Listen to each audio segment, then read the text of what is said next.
Khamenei में war fixing हुई? क्या 12 दिन की जंग का अंत स्क्रिप्टेड था? क्या अमेरिका ईरान में कोई डील हुई थी? क्या 12 दिन की जंग सिर्फ एक स्क्रिप्टेड शो था? मिडिल ईस्ट में महायुद्ध हुआ और फिर अचानक सीज फायर हो गया। सबने सोचा तीसरा विश्व युद्ध होगा, लेकिन रातों रात शांति हो गई। ऐसे में कई सवाल उठाए जा रहे हैं और उन्हीं में से एक सवाल यह भी है कि क्या ईरान अमेरिका के बीच सब कुछ पहले से फिक्स था?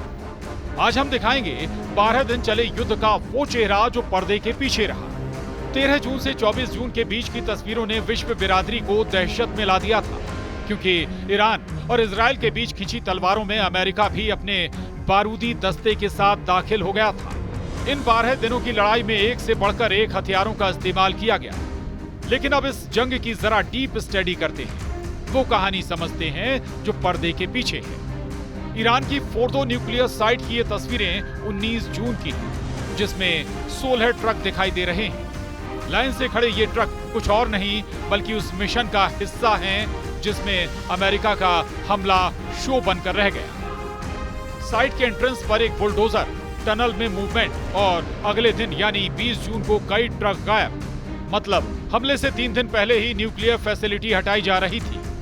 अब दावा यह किया जा रहा है कि ईरान और अमेरिका के बीच वॉर सीन की स्क्रिप्टिंग पहले से तय थी। एक तरफ ट्रंप बम गिराने की बात करते हैं, दूसरी ओर ईरान यूरेनियम शिफ्ट कर चुका होता है। इस बीच ट्रंप का बयान भी सामने आता है जो वॉर फिक्सिंग की ओर इशारा करता है। तो सवाल उठता है, क्या ये प्रोपेगेंडा प्रोजेक्ट था? ईरान कहता है कि उसका परमाणु कार्यक्रम सिर्फ शांतिपूर्ण है, लेकिन IAEA की रिपोर्ट इससे सहमत नहीं।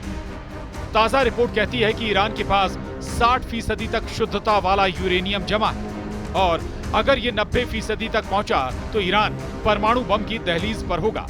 इस रिपोर्ट के बाद IAEA ने ईरान से एक्सेस मांगी, वो भी उन्हीं साइट्स की जो कथित तौर पर पहले ही खाली हो चुकी हैं। अब सवाल यह है कि क्या न्यूक्लियर शिफ्टिंग सचमुच सिर्फ एक एहतियात थी या अमेरिकी बमबारी को दिखाने का बहाना?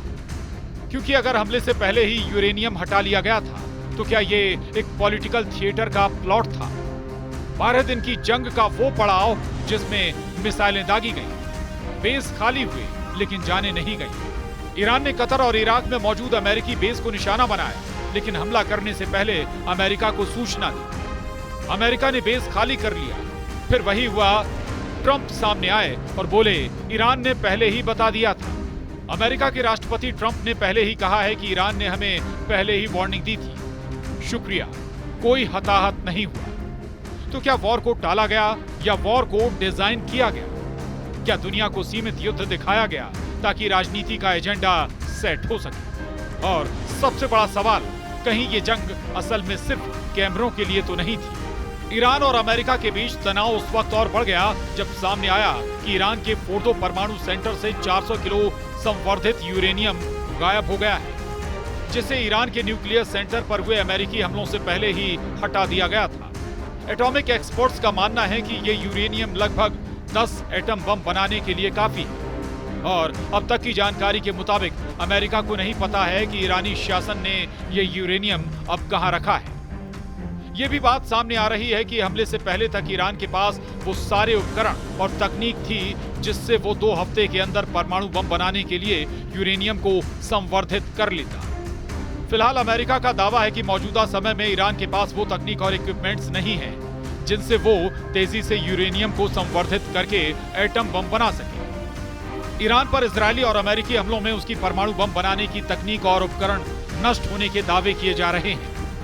फिर भी अमेरिका गायब हुए 400 किलोग्राम के यूरेनियम को लेकर चिंतित है। हालांकि जो यूरेनियम गायब है उसकी जांच मई महीने में यूएन की परमाणु निगरानी संस्था ने की थी और तब तक वो 60% तक संवर्धित थी, जबकि एटम बम बनाने के लिए यूरेनियम का 90% तक संवर्धित होना जरूरी होता है। दरअसल अमेरिकी हमले से पहले फोर्दो सेंटर पर 16 कार्गो ट्रक दिखे थे।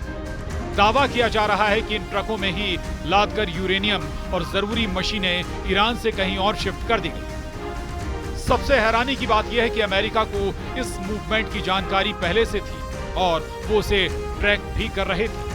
फिर भी उसने कोई फौरी कार्रवाई नहीं की। और अमेरिकी अधिकारी ट्रंप से उस सेंटर पर हमला करने के आदेश का इंतजार करते रहे। अमेरिका के उपराष्ट्रपति ने इस पर चिंता जताई, लेकिन फिलहाल सिर्फ इतना दावा किया गया है कि ईरान बम नहीं बना पाएगा। Bureau report, news 18।